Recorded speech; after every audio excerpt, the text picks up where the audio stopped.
आज जिल्हा नियोजन कमिटीची बैठक पार पडली आणि या बैठकीसाठी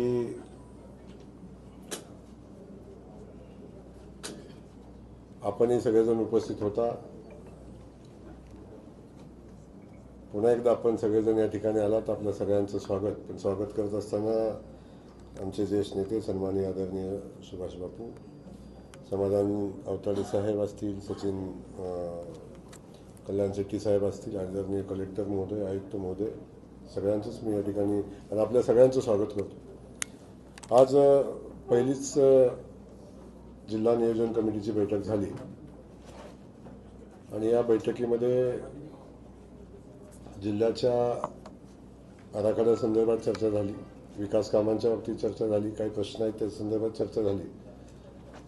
पण या बैठकीमध्ये साधारण जिल्ह्याचा जो आपला जिल्हा वार्षिक योजनेचा जो आराखडा आहे त्या आराखड्याला 861 कोटी रुपयाच्या आराखड्याला मान्यता आजच्या बैठकीमध्ये दिली।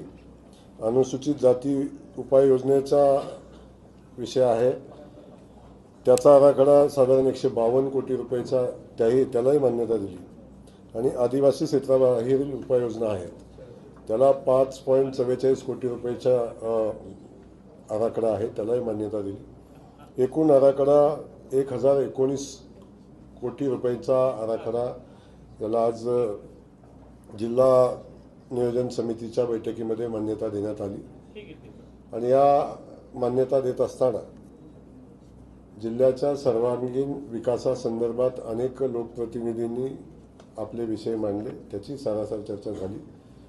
कुठल्या विषयाला प्राधान्य दिलं पाहिजे याच्याही काही सूचना आलेल्या आहेत, त्याही सूचना आम्ही नोट केलेल्या आहेत। त्यामध्ये काही विभागांना अतिरिक्त पैसे कसे देता येतील, खास करून ट्रान्सफॉर्मरसाठी असेल जास्तीच्या पैशाची तरतूद कशी करता येईल याही संदर्भात चर्चा झाली आणि या सगळ्याचा आराखडा ॲक्च्युली या आराखड्याला मान्यता मिळाल्यानंतर आपल्याला याचं नियोजन करता येईल, ते नियोजन आम्ही करू आणि या जिल्ह्याच्या सगळ्याच प्रश्नासंदर्भातली लोकप्रतिनिधींची भूमिका समजून घेऊन जिल्ह्याचं प्लॅनिंग वर्षभराचं आम्ही करतोय। पाठीमागच्या वर्षीचा आराखडा जो आहे तो या आराखड्याच्या अंमलबजावणीचा विषय होता, त्याची अंमलबजावणी मला वाटतं खूप चांगलं काम जिल्हा प्रशासनाच्या वतीनं झालेलं दिसतंय। 83% खर्च आलेल्या निधीतून झालेला आहे। अतिरिक्त निधी आता उपलब्ध, आणखीन निधी उपलब्ध झालेला 140 कोटीचं, त्याचंही नियोजन तयार आहे आणि बाकी जो आणखी काही निधी येणं आवश्यक आहे तोही मार्चच्या आधी येईल आणि प्रशासनानं तयारी ठेवलेली आहे की आलेला सगळा निधी मुदतीत खर्च करण्यासंदर्भातली आमच्या प्रशासनाची तयारी आहे, ते प्लॅनिंग प्रशासनानं करून ठेवलेलं आहे। यामध्ये काही विभाग आहेत, काही अधिकारी आहेत, आपण सगळेजण तिथे होता, तेही आपण बघितलं की त्यांचं कामाच्या संदर्भात खूप कंप्लेंट्स आहेत, त्याही विषयात संदर्भात आम्ही गंभीर दखल घेतलेली आहे आणि त्या विभागाच्या संदर्भात खास करून क्रीडा खात्याचा विषय होता, त्या संदर्भातल्या कंप्लेंट्स आपण बघितलेल्या आहेत आणि खास करून आरोग्य खात्याच्या कंप्लेंट्स आहेत ज्याच्यामध्ये काही गंभीर गोष्टी आहेत की प्लॅनिंग कमिटीनं मान्यता न दिलेल्या कामांना मंजुऱ्या देणं हा तसा सिरियस विषय आहे। काही विषय आम्ही सिरियस घेतलेला आहे, त्या संदर्भात माहिती घेऊन कलेक्टर महोदयांना तशा आपल्या सूचनाही आम्ही दिलेल्या आहेत की याची तातडीने माहिती घेऊन जर चुकीचं झालं असेल तर त्याच्यावर 100% कारवाई आपण करू आणि हे सगळं होत असताना वाळूच्या बाबतीतला जो विषय आहे तो काही लोकप्रतिनिधींनी मांडला आणि माझी ठाम भूमिका आहे की कुठल्याही परिस्थितीमध्ये बेकायदेशीर वाळूच्या संदर्भातली भूमिका सहन केली जाणार नाही। संबंधित अधिकाऱ्यांच्या संमतीशिवाय हा वाळू उपसा होत नाही। स्थानिक प्रशासन सोबत असल्याशिवाय, स्थानिक यंत्रणा सोबत असल्याशिवाय हा वाळू उपसा होत नाही। त्यामुळं हे प्रकरण खूप गंभीर आहेत आणि या संदर्भात तातडीनं कारवाई केली पाहिजे अशी माझी भूमिका आणि काही लोकप्रतिनिधींची आमच्या भूमिका आहे, ती भूमिका आम्ही मांडलेली आहे आणि जर याच्यामध्ये कुणीही कारवाई करायला टाळाटाळ केली तर मी या जिल्ह्याचा पालकमंत्री म्हणून कुठल्याही परिस्थितीत ते सहन करणार नाही आणि त्यांच्यावर कारवाई केली जाईल याच्याबद्दल निश्चिंत आपण सगळ्यांनी राहावं. बाकी जे जे विषय शहराच्या विकासासंदर्भातले आहेत आणि जनरल नाही मुळात लाडक्या बहिणींच्या नावानं ही योजना जेव्हा चालते आमच्या लाडक्या बहिणींना मदत होते. त्या योजनेमध्ये अशी लोक जर आली आणि मला नाही वाटत की ते लाडक्या बहिणी या करत असतील. हे क्रियानिष्ठ भाऊ यामध्ये सहभागी असतील. या सगळ्या भावांचा शोध आपण या निमित्तानं घेऊ आणि त्यांच्यावर नक्की कारवाई होईल. मला वाटतं कारवाई झालेली पण आहे आणि असं आढळलं तर नक्की त्याच्यावर कारवाई होईल, गुन्हेही दाखल होतील आणि त्याची वसुली होईल. WDP प्लॅन बसल्यानंतर शेवटी पाणी काय नदीतनं धरणातनं उचलून डायरेक्ट शहराला नाही देऊ शकत आपण. पहिला प्लॅन ज्या कॅपॅसिटीचा आहे त्या कॅपॅसिटीनंच त्याचं काम चालेल. पण आता जेव्हा नवीन प्लॅन बसवेल तेव्हा नक्की त्याच्यात फरक पडेल, नक्की फरक पडेल त्यामध्ये. त्यामुळे तो प्लॅन लवकरात लवकर कसा बसेल यासाठी आपण प्रयत्न करू. बार्शीतला जो वाघ आहे बार्शीला, तर आपलं तसं काही वन विभागाला सूचना आहेत का, विशेष सूचना वाघ पकडण्यासाठी? आता तुम्ही म्हणताय तो वाघ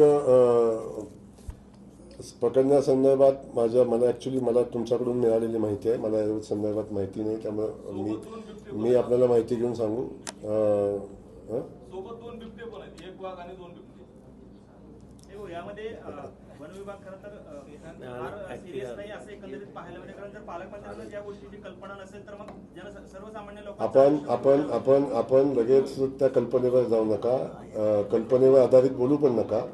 आपल्याला मी एवढंच सांगेन की जी माहिती आपल्याला आहे त्या माहिती संदर्भात मी बोललो. मी माहिती आता जो चर्चेत विषय आलेला आहे आणि चर्चेत आलेल्या विषयासंदर्भात मी अधिकाऱ्यांशी चर्चा करतो आणि मग आपल्याला अपेक्षित उत्तर मी देतो. आता आपण जो विषय घेतलेला आहे, आपण कुठून वाळू आणली म्हणून हा प्रश्न सुटणार आहे. आता मी पहिल्यापासून सांगतो की वाळू धोरण बनवत असताना काही गोष्टी आपण बनणं आवश्यक आहे. त्या गोष्टी आपण किती केल्या तरी पुन्हा पुन्हा त्याच गोष्टी समोर येतात. आता नवीन धोरण येतं, याच्यामध्ये ज्या त्रुटी राहिलेल्या आहेत ते काढून नवीन धोरण येईल असं मला वाटतं आणि त्यातून मार्ग निघतील. येत असताना आपल्याला पाहायला मिळतंय सांगली, लातूर आणि आपल्या सोलापूर जिल्ह्यातील बार्शीमध्ये सुद्धा हे प्रकरण उघडकीस आलेलं आहे. बार्शीमध्ये गुन्हा सुद्धा त्या संदर्भात दाखल झालेला आहे. कशा पद्धतीनं लाडक्या बहिणींच्या नावानं लूट करणाऱ्या या रॅकेटला आळा घालणार? नाही मुळात लाडक्या बहिणींच्या नावानं ही योजना जेव्हा चालते आमच्या लाडक्या बहिणींना मदत होते. त्या योजनेमध्ये अशी लोक जर आली आणि मला नाही वाटत की ते लाडक्या बहिणी या करत असतील. हे क्रियानिष्ठ भाऊ यामध्ये सहभागी असतील. या सगळ्या भावांचा शोध आपण या निमित्तानं घेऊ आणि त्यांच्यावर नक्की कारवाई होईल. मला वाटतं कारवाई झालेली पण आहे आणि असं आढळलं तर नक्की त्याच्यावर कारवाई होईल, गुन्हेही दाखल होतील आणि त्याची वसुली होईल.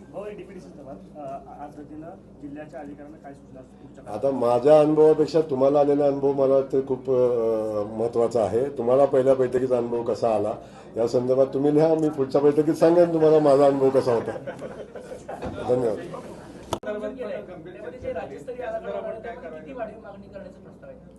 आता वाढीव मागणी करूनच आपण प्रस्ताव दिलेला आहे. मागची मागणी जी आहे वाढीव मिळून 858 कोटी रुपयाचा मागचा जो विषय आराखडा होता त्यात आपण जवळजवळ 200 कोटीची वाढ मला वाटतं केलेली आहे आपण.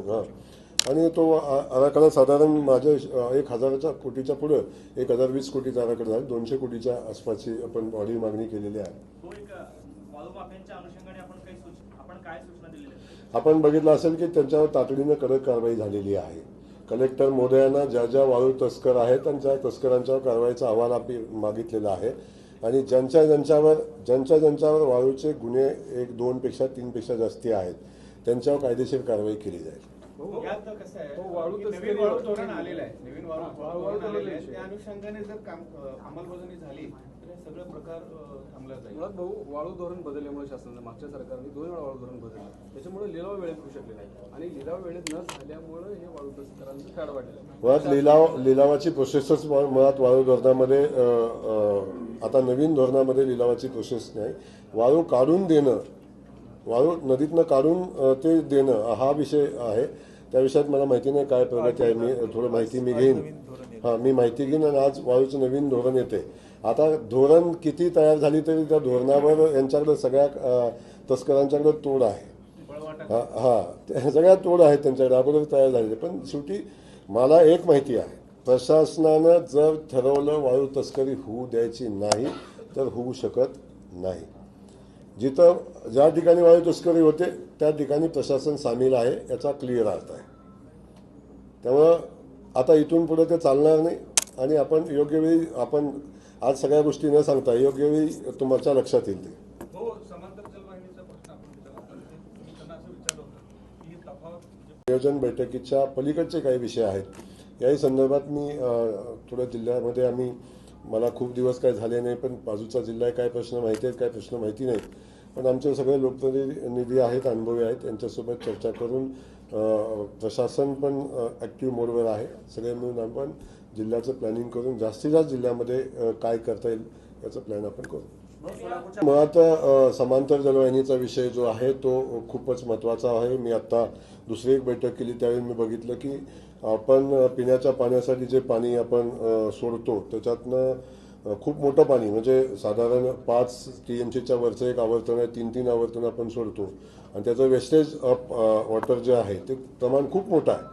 आणि त्यातनं ह्या समांतर जलवाहिनीनं ते खूप पाण्याचं सेव्हिंग आपलं होणार आहे. त्या हिशोबानं माझं तर म्हणणं अतिरिक्त पाणी गावाला मिळायला काय अडचण नाही, पण थोडंसं माझ्या दृष्टीनं काय विषय आला की जर ही समांतर वाहिनी झाल्यानंतर गावाच्या पाणी पुरवठ्यामध्ये जो काही तफावत आहे ते भरून निघेल का, किमान 3-4 दिवसानं पाणी येतं ते अंतर कमी होईल का, हा विषय महत्त्वाचा आहे. याच्यामध्ये काही गोष्टी आहेत की त्याच्यामध्ये जो WTP प्लॅन जो विषय आहे त्याच्या जमिनीचा विषय, वन खात्याच्या जमिनीचा विषय आहे, त्याची अडचण आहे. त्यामुळे तो प्लॅन्ट बसवेपर्यंत याच्यामध्ये सुधारणा होणं तसं पॉसिबल नाही असं प्रशासनाचं म्हणणं आहे. पण वास्तविक तो विषय तातडीने मार्गी निघण्याची आवश्यकता आहे. मी स्वतः प्रशासकीय पातळीवर याचा फॉलोअप घेईन आणि नियोजन खात्याकडे ती फाईल पेंडिंग आहे याची माहिती कलेक्टर महोदयांनी दिलेली आहे. तोही विषय आपण मार्गी लावू. अगदी लास्ट मार्गी तिकडूनच लावू. आपण नाही लागला तर मी आयुक्त महोदयांना सांगितलं की 9.5 कोटीसाठी एवढी मोठी योजना आपण थांबवून चालणार नाही, किंवा त्याचा इफेक्ट यायला पाहिजे, तो येत नसेल तर आपण त्याही संदर्भात विचार करू, असाही विषय आहे. त्यामुळं जो पाण्यातला 3-4 दिवसाचा जो विषय आहे तो कमीत कमी कसा करता येईल या संदर्भात चर्चा तर झाली.